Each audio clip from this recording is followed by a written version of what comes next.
بسم الله الرحمن الرحيم.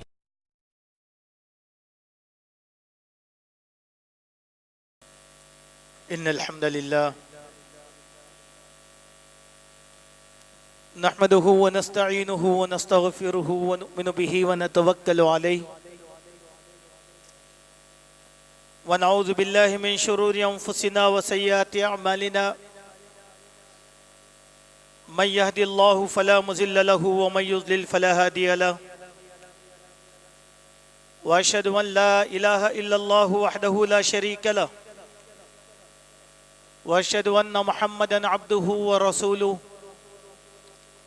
أرسله بالحق بشيرًا ونذيرًا وداعيًا إلى الله بإذنه وسراجًا منيرًا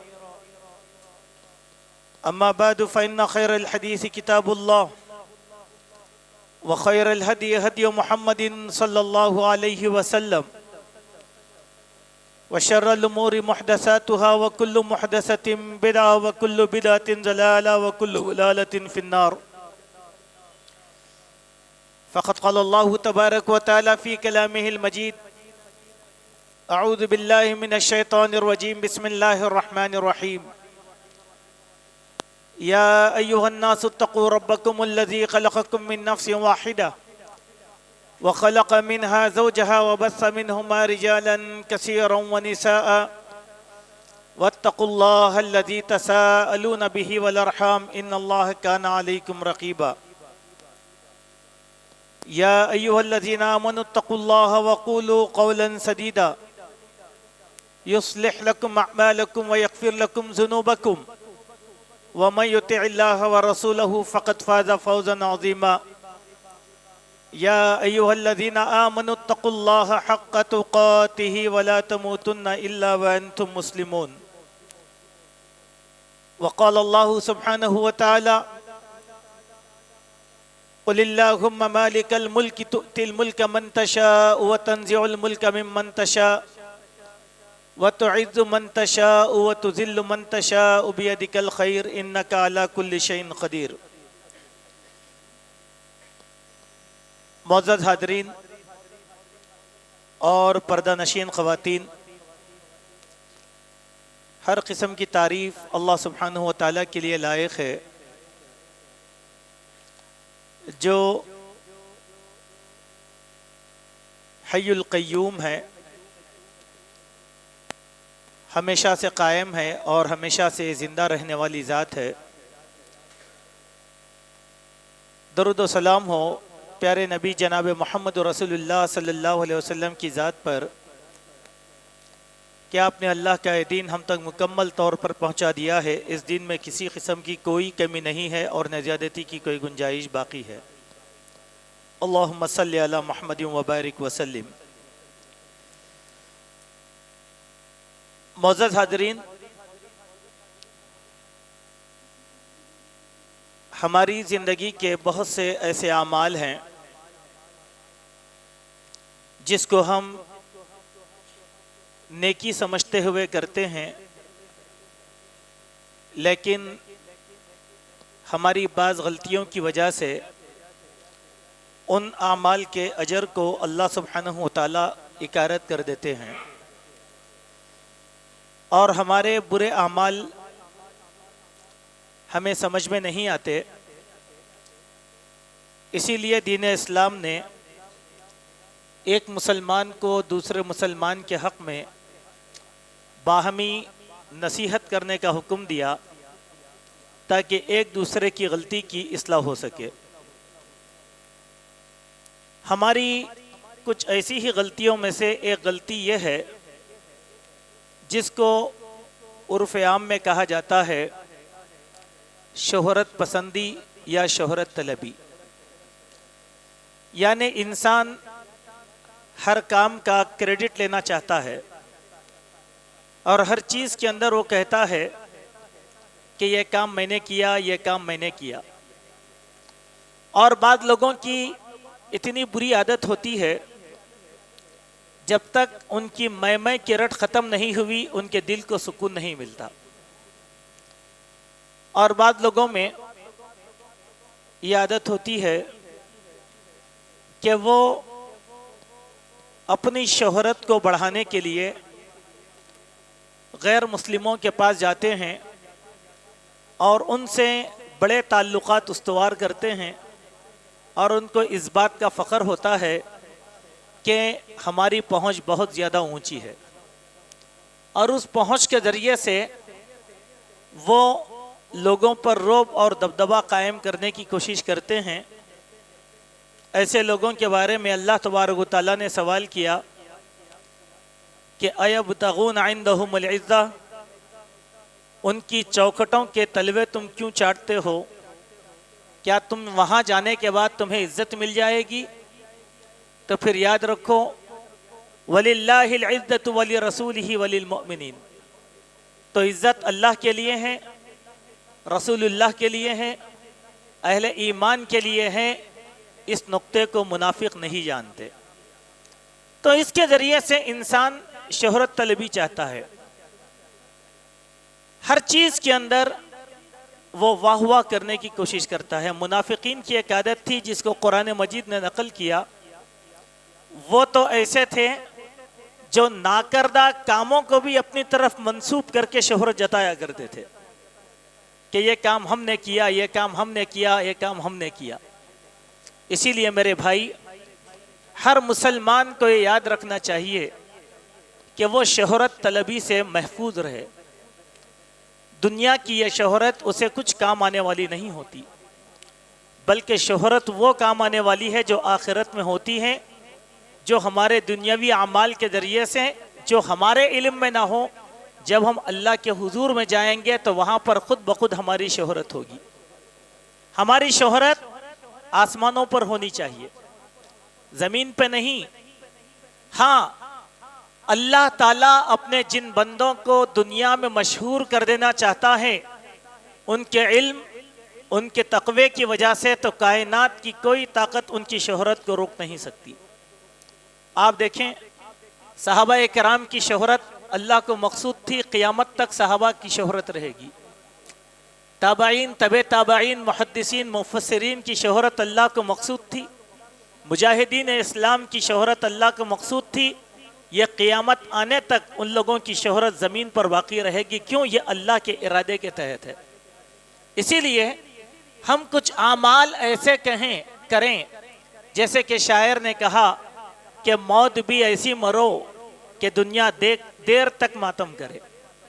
اگر ان کا نام بھی اگر آئے تو لوگ دعائیہ الفاظ اپنی زبان سے ادا کریں، رحمت اللہ علیہ، اللہ کی رحمتیں ان پر نازل ہو۔ یہ شہرت سب سے عظیم شہرت ہے جو اللہ کی طرف سے دی جاتی ہے۔ اسی لیے شہرت بہت ہی ناپائیدار چیز ہے، جس کے بارے میں ایک شاعر نے کہا تھا کہ شہرت کی بلندی بھی پر بھل کا تماشا ہے، جس ڈال پر بیٹھے ہو وہ ٹوٹ بھی سکتی ہے۔ یہ شہرت ہی ہے جس کو لے کر ہم بہت اونچے اڑنے کی کوشش کرتے ہیں، لیکن اللہ تبارک و تعالی بدنامگی ایسے مقدر میں لا لیتا ہے کہ آنے والے لوگ، آدمی کچھ بھی کر لیں، اس کے واقعات کو دیکھ کر کہے گی کہ اس نے تو ایسے کیا تھا۔ تو یہ پل بھر کا تماشا ہے، اس سے بڑھ کر اور کچھ بھی نہیں ہے۔ اسی لیے حدیث شریف میں شہرت طلبی کی مذمت، برائی بیان کی گئی ہے۔ اللہ کے پیارے نبی جناب محمد رسول اللہ صلی اللہ علیہ وسلم نے ارشاد فرمایا، من سمع اللہ سمع اللہ بہ ومن یرائی یرائی اللہ بہ، جو نیک کام کرتا ہو اور اس کے بعد شہرت کا طالب ہو تو اللہ سبحانہ و تعالی قیامت کے دن اس کو اسی شہرت کی شکل میں اٹھائیں گے۔ پھر آگے کی حدیث میں اللہ کے نبی نے ارشاد فرمایا، اسی شہرت کے ساتھ اس آدمی کو جہنم رسید کر دیا جائے گا۔ اللہ اکبر۔ ہم ایسے لوگوں کو بہت دیکھتے ہیں جو کچھ خیر کا کام کرتے ہیں لیکن ان کا مقصود شہرت طلبی ہوتی ہے۔ ایک زمانہ تھا کہ آدمی اس طریقے سے مشہور نہیں ہو سکتا تھا، لیکن آج کی سائنسی ترقی نے اس شہرت پسندی کو آسان کر دیا۔